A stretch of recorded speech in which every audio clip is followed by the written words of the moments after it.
Hafsa esa shu payt boshqa bir olamda edi. U Narmin olib kelgan mashinada tinchgina o'tirardi. Yaqinda hammasi tugaydi deb o'zini tinchlantirayotgandi. Ammo mashina birdan shahardan chetga burildi. Narmin, bu yo'l emas-ku, dedi Hafsa yuragi g'ashlanib. Narmin esa orqaga qarab ayyarona jilmaydi. Xavotir olma. Aeroportga qisqa yo'l bu. Hafsani ichida g'alati his tug'yon ura boshladi. Yuragi gupullab miyasida qochish aylana boshladi. Ammo ko'p o'tmay mashina bir xaroba hovli oldida to'xtadi.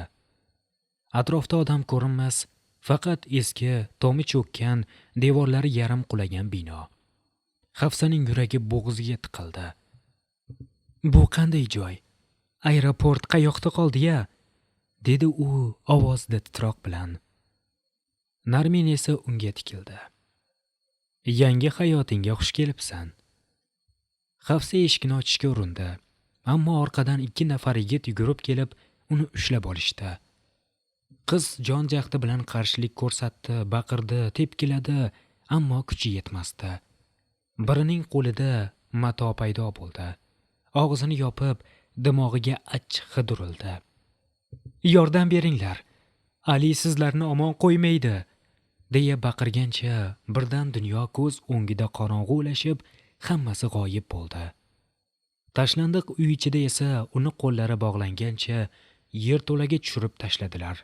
Nam, sovuq va qorong'u yerto'la. Biroz vaqtdan so'ng Hafsa hushiga kelib, ko'zlari zo'rg'a ochildi. Yuragi shunday tez urar ediki, go'yo ko'kragini yorib chiqayotgandek. Ali, dedi u shivirlab. Ko'zdan yosh dumalab tushdi.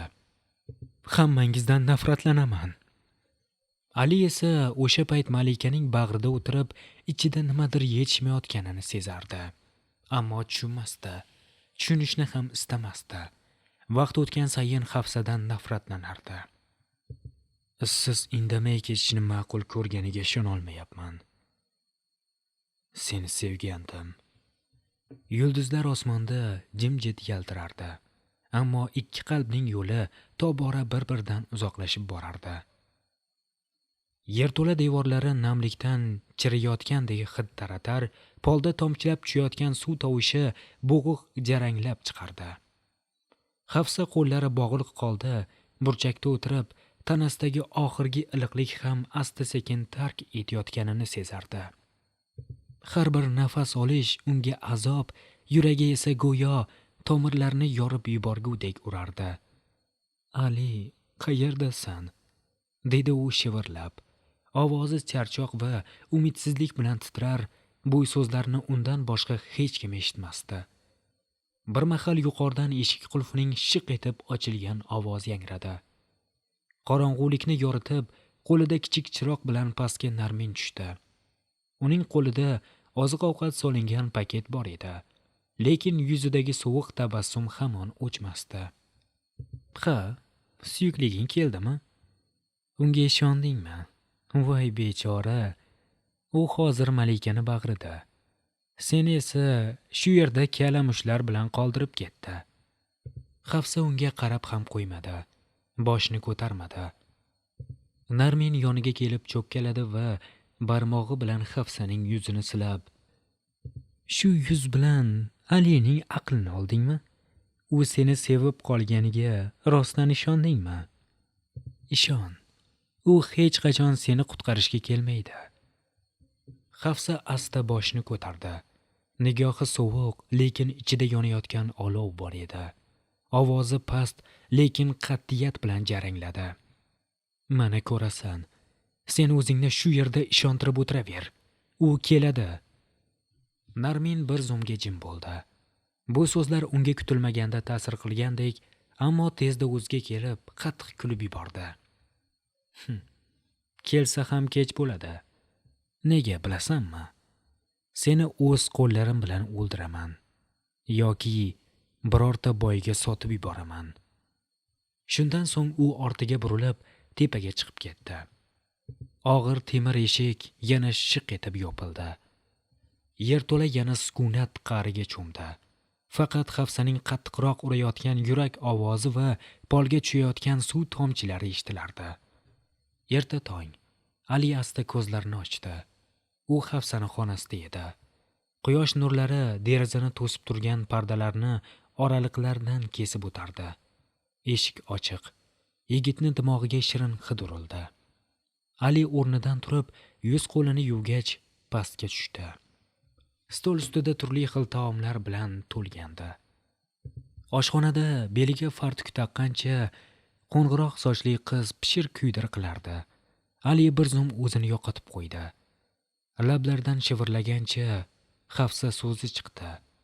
Bordida qizni ortidan quchib, "Mendan qochib keta olmaysan" deganmidim. Yigit lablarini qizning ochiq yelkasiga bosdi. Qiz ortiga qarab, Ali Malikani ko'rib go'yo ustidan muzdek suv to'kilgandek bo'ldi. "Malika?" Yigit kaftlari bilan yuzini ishqalab, "Kechir. Men bir zumga seni u deb o'yladim. Sen uyimda qolganing yodimdan ko'tarilibdi." Qiz o'zini g'amxo'rdek ko'rsatib, qo'llari bilan yigitni qo'lini tutib, "Hech qisi yo'q, hammasi joyida. Nonushta tayyorladim, borib o'tirib turing, choy damlab olib boraman." Ali boshini xo'p deya qimirlatdi-da, joyiga borib o'rnashdi. Ali va Malika nonushta qilishar ekan, qiz zavq bilan malinali murabboni yerdi. Indamay nigoh qizga qaratilgancha choy ho'playotgan yigitni birdan afti angori o'zgarib ketdi. "Ali?" "Ha. Kecha aytib bergan qizingiz Hafsa." "Xo'sh, uni sevasizmi? Yoki shunchaki kayfiyat uchunmi?" Qizni gaplaridan biroz g'azablangan Ali astalik bilan qiz tomon yaqinlashdi-da, qoshlari chimirilib, "Eslaysanmi yoki bilmayman. U payt atiga 4 yoshda eding. Allergiyang tufayli shifoxonaga yotqizilganding. Yetimxonada sensiz bir hafta vaqt o'tkazganman." "Ha, eslayman hammasini. Tanamga toshmalar chiqib ketgandi." "Qiziq. Men esimni tanigan, sanashni, o'qish yozishni biladigan yoshda edim. U paytlari sen esa atiga 4 yoshda eding. Qanday qilib eslashing mumkin?" Ali go'yo qiziquvchanlik bilan so'rayotgandek qizga jilmaydi. "Aytyapman-ku, mening xotiram juda ham zo'r", deya qiz vaziyatdan chiqish uchun yana ovqatlanishga o'tdi. Ali asta qiz tomon yaqinlashib jiddiylik bilan, "O'sha payt malinali murabbo tufayli shifoxonaga tushgansan. Seni malinaga allergiyang bor edi va bu tug'ma allergiya. Davolanishning iloji yo'q edi. Qarab turibman, 30 daqiqadan buyon miriqib murabboni yeyapsan. Osh bo'lsin." Birdan Ali aytgan gap tufayli ovqat Malikani tomog'iga tiqilib yo'tala boshladi. Stakandagi suvdan ichib, astalik bilan qaddini tik tutib, stulga suyandi.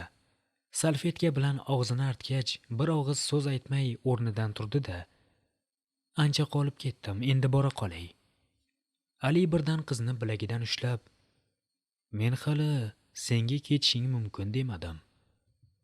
Ali asta o'rnidan turdi-da, qizni zardalik bilan o'ziga tortdi. Malikani qo'ng'iroq sochlari orasida barmoqlarini yurgizgancha, yigit nigohi qizni lablariga, so'ng ko'zlariga va ochiq ko'kragiga qaratdi.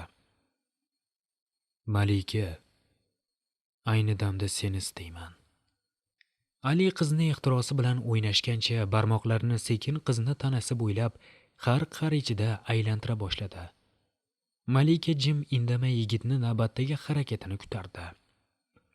Ali sekinlik bilan qizning lablari tomon egilganda, qiz ham lablarini yigit tomon yo'naltirdi va birdan Ali harakatdan to'xtadi. "Sen aslo u bo'lolmaysan." "Nima?" Ali shiddat bilan qizni o'zidan itarib yubordi. Zarb kuchidan yerga yiqilgan qiz yigitga qarab, "Esingiz joyidami? Nima qilyapsiz? Buni sendan so'rash kerak. O'zingni malika qilib ko'rsatishdan senga nima foyda? Va malika haqidagi ma'lumotlarni qayerdan olding?" "Ali, bu men malikaman." Qiz titragancha o'zini oqlash maqsadida yigitga yosh to'la ko'zlari bilan boqardi. Shh. Ali asabiylashgancha jim bo'l deya ishora qildi. So'zlari g'azabga qorishib otilib chiqa boshladi. Sen haqiqiy emassan. Qanday qilib 4 yoshli qizaloq hammasini ipidan ignasigacha esda saqlab qolishi mumkin? Nima, meni kalta fahim deb o'yladingmi? Qiz o'rnidan turib, qaltiragancha ortga yura boshladi. Nimaga ishonasiz ishim yo'q. Ammo men aytayotgan bari haqiqat. Men ismim Malika, 24 yoshdaman. Sovuq, zax va dim qorong'u yerto'la. Hidi odamni hushdan ketkazardi. Shu qorong'ulik ichida bog'langan holda qimir etmay yotgan Hafsaning ingroq tovushi eshitilardi. Qo'l oyog'i shu qadar mahkam siqib bog'langandiki, qon o'tmay muzlab, qaltirab qolgandi. Kecha Narmin kuch bilan tanasiga yuborgan dori dastlab Hafsaning ichini allanechuk qizdirib, unga lazzatli iliqlik berib, yoqimli tuyulgandi. Ammo vaqt o'tgan sayin bu yoqimlilik o'rnini og'riq va yana o'sha moddaga nisbatan yovuz istak egallay boshladi. Tana dori talab qilar, ko'ngli esa undan jirkanardi. Shu payt temir eshik g'iyqillab ochildi. Zulmatni yorib kirgan chiroq Hafsaning yuziga tushdi. U ko'zlarini qattiq yumib, ovozi titrab, horg'in ohangda yalinardi. Qo'l oyog'imni his qilmayapman. Meni yechib yubor. Narminning sharpasi ko'rindi. U qizning ustiga soya solgancha qo'lida shpritsni sekin aylantirib turardi. Yuzdagi vahshiyona jilmayishdan go'yo o'zi qilayotgan qilmishdan zavqlanayotgandek edi. Ahvolingga bir qara. Sen bunga o'zing sababchisan. Hali ham uni kutyapsanmi? Shu yerga kirib, seni qutqaradi deb o'ylaysanmi?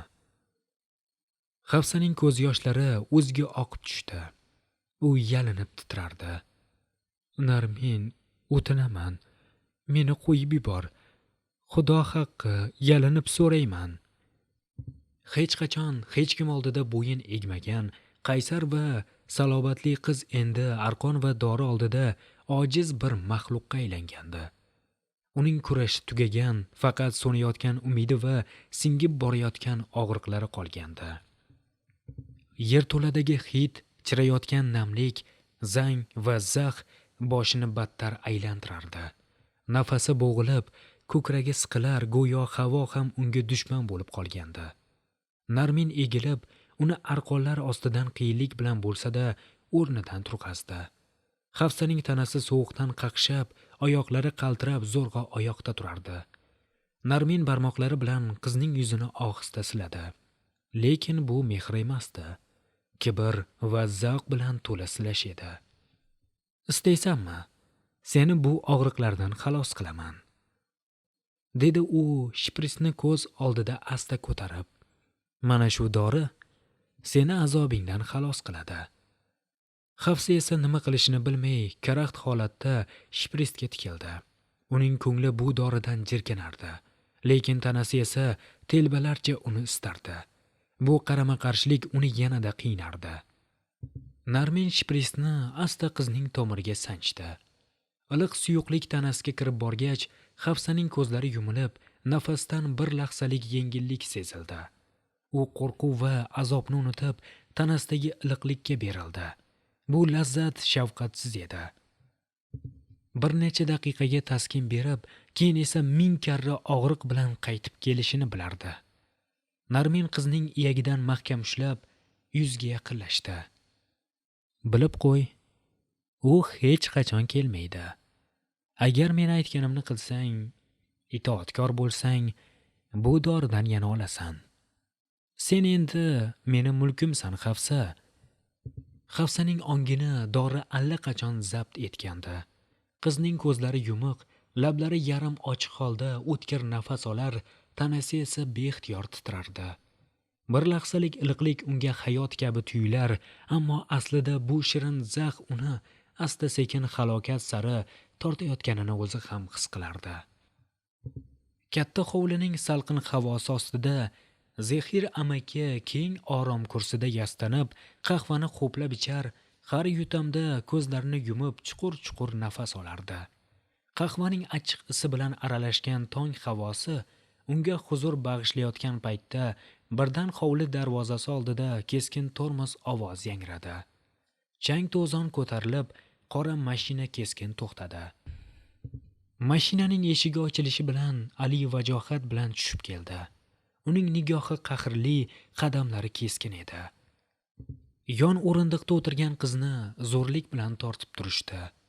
Qiz qarshilik ko'rsatib, jon holatda qo'llarini siltardi. Ammo Alining panjasidan qutulish mumkin emasdi.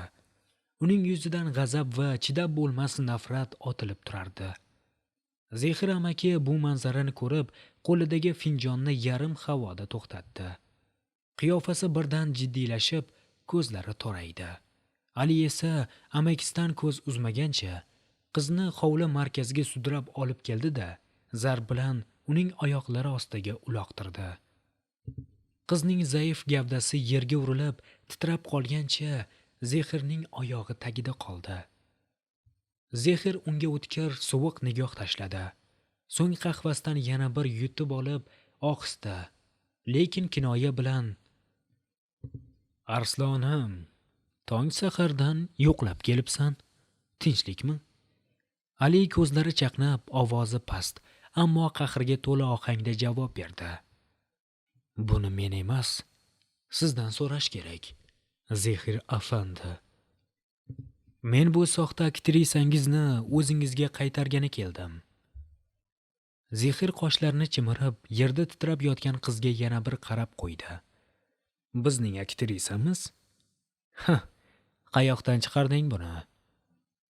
Alining lablari keskin titradi. Ovozi yanada sovuqlashib, achchiqlashdi. "O'zingizni bilmaganlikka olmang. Malika rolini o'ynashini aytibsizlar-u, unga to'liq ma'lumot bermabsizlar-da. Men haqiqiy Malika bilan soxtasini farqlay olmaymanmi sizningcha?" Ali asta-sekin amakisiga yaqinlashdi. Qadamlaridan hovliga og'irlik, so'zlaridan o't chiqardi. "Endi eshiting Zahirbey. Barcha qilmishlaringiz uchun sizni yo'q qilaman. Ota-onamga qilganlaringiz uchun, Hafsa uchun bariga joningiz bilan tovon to'laysiz." Uning so'nggi so'zlari deyarli shivirlab chiqdi, lekin undagi nafrat Zehirning yuzini kesib o'tgandek bo'ldi.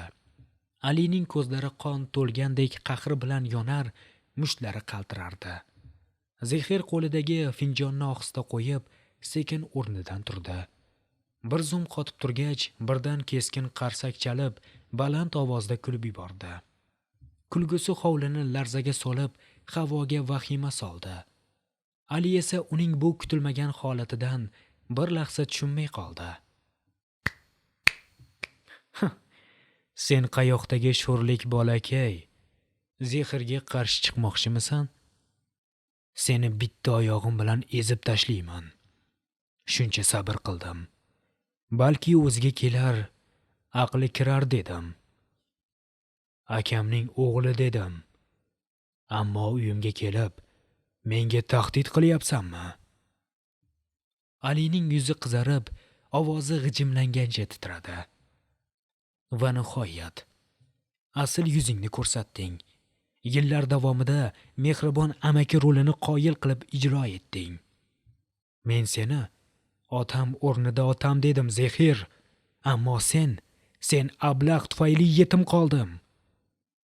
Hovli ichida og'ir jimlik cho'kdi. Qiz esa yerda titrab yotar, ammo uning titrashi sovuqdan emas, Ali bilan Zehir o'rtasidagi keskin to'qnashuv havvosdan edi. Alining tomirlarida qon shiddat bilan urilar, nigohidagi g'azab olovi so'nmasdi. U bir lahza ham ortga chekinmadi, ammo birdan qovog'ini uyib, dardi ichini kuydirayotgan yagona savolni tiliga chiqardi. "Hafsa qayerda?" Zehir esa buni kutgandek sokin jilmayib, qo'lida telefonini aylantirdi. Uning beparvoligi Alining yuragiga xanjardek sanchildi. "Ha, Hafsa, Qo'ng'iroq sochli, itoatsiz qizaloq. Shoshma. Senga sovg'am bor. Ekran jonlandi. Video qo'ng'iroq ulanishi bilan Alining yuragi bo'g'ziga tiqildi. Qarshisida bir ahvolda yotgan, sochlari tartibsiz, yuzlari oqarib ketgan, lablari qontalash, nigohlari esa umidsizlikdan bo'shashib qolgan Hafsa ko'rinib turardi. Qizning ko'zlari charchoqdan yumuq, ammo ichidan noladek titrayotgan nafasi eshitilib turardi. Hafsa deya Shohali past ovozda shivirlagancha ekranga tikildi. Zehir esa g'alabali kulib stulga suyanib oldi. Mana sening mehribon qizing. Sening barcha kuchingni tortib oladigan zaif nuqtang. Hozir u mening qo'limda, mening ixtiyorimda.